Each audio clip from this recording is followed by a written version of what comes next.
Data wa twese uri mu ijuru, turagushimira uyu munsi mushya utwongereye, tuguhaye imitima yacu yose, tuzi ko utari kure, ahubwo uri kumwe natwe.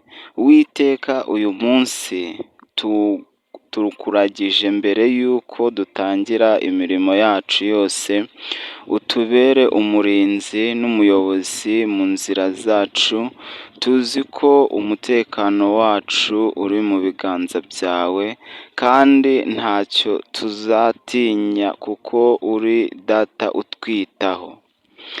Mana y'ukuri, udusubizemo ibyiringiro bishya, utwuzuze amahoro mu mitima yacu, uduhe imitima yo gushimira aho turi hose, no kunezererwa ibyo udukorera byose.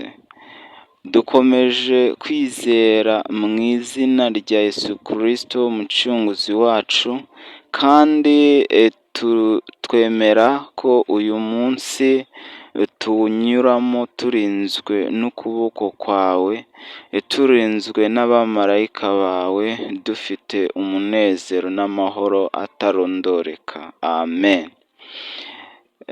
Tugiye gusoma ijambo ry'Imana riboneka mu Gutegeka kwa kabiri, ibice 28, umurongo wa mbere kugera ku murongo wa 14, aho bavuga umugisha n'umuvumo, guhitamo kunyura mu kutumvira cyangwa guhitamo kunyura mu kumvira. Icyanditswe kiragaragaza ko nyamukuru ni umugisha n'umuvumo, ariko ijambo ry'ingenzi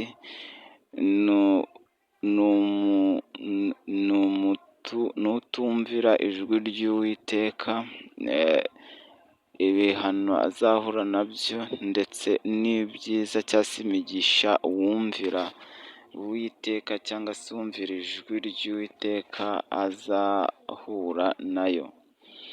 Abisirayeli bari ku mupaka w'i Kanani, Mose abibutsa ko isezerano ryo kumvira bizana umugisha, kutumvira bikazana umuvumo.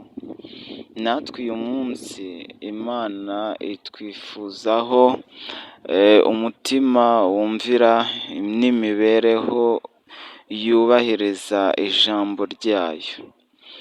Ubukungu n'iturufu y'imibereho, ibyo ni imigisha Imana iduteganyiriza mu gihe twayumviye. Gutura mu mujyi no mu cyaro, imibavu, akazi n'ubucuruzi, umutekano n'intsinzi, kunesha abanzi kugira ngo ubatsinde, urubyaro nk'imbuto z'inda, umusaruro w'inka n'imirima. Uwiteka azakugira ishyanga rye ryera. Imigisha si ibikoresho cyangwa se ibyo ubona gusa, no kubana n'Imana ni umugisha, kuyoborwa nayo no kwera imbuto zayo nabyo ni umugisha. Kutumvira Uwiteka ni umuvumo mu mujyi no mu cyaro, kubura umusaruro, igisuzuguriro, inzara, indwara, kubura umutekano n'amahoro, kwigarurirwa n'abanzi, umubabaro w'umutima ndetse n'ishyari, kugaragaza ko icyaha gifite ingaruka mbi. Kutumvira bituma tuvunika, tutarindwa n'Imana. Imana iratuburira mbere, ituburira mbere yo guhana. Intego si kuduhanira, kuturimbura, ahubwo ni ukugira ngo tuyumvire.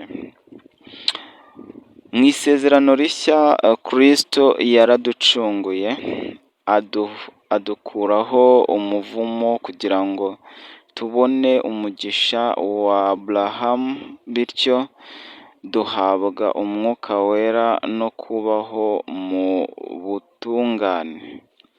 Ariko kumvira biracyari ingenzi, kuko ari igisubizo cy'urukundo n'ukwizera. Imigisha y'uyu munsi ni amahoro, kwiyunga, imiryango ikize, ubushishozi mu bukungu, kurindwa mu bigeragezo. Mana, hindura imitima yacu, udushoboze kumvira. Soma ijambo ry'Imana buri munsi. Ijya usenga mbere y'uko ufata icyemezo. Tera intambwe y'ukwizera, guhana imbabazi, kwirinda muri byose, gukora umurimo neza. Hitamo gukora icyo uzi ko ari cyiza. Kora isuzuma ry'umutima. Ni hehe ntumvira? Andika ibintu bibiri uhindura muri iki cyumweru. Shyira umuryango mu murongo.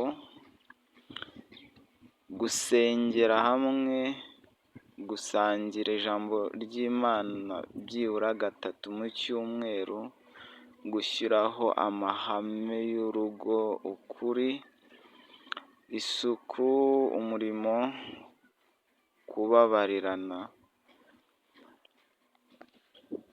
Ku batari bakira Kristo nk'umwami n'umukiza w'ubuzima bwabo, ubugingo bwabo, Kristo yakubereye impangano y'ibyaha. Yakira uyu munsi, utangire inzira y'umugisha nyakuri. Kubemera, ongera kumvira Imana, rekeraho gukora ikintu kigutandukanya n'Imana.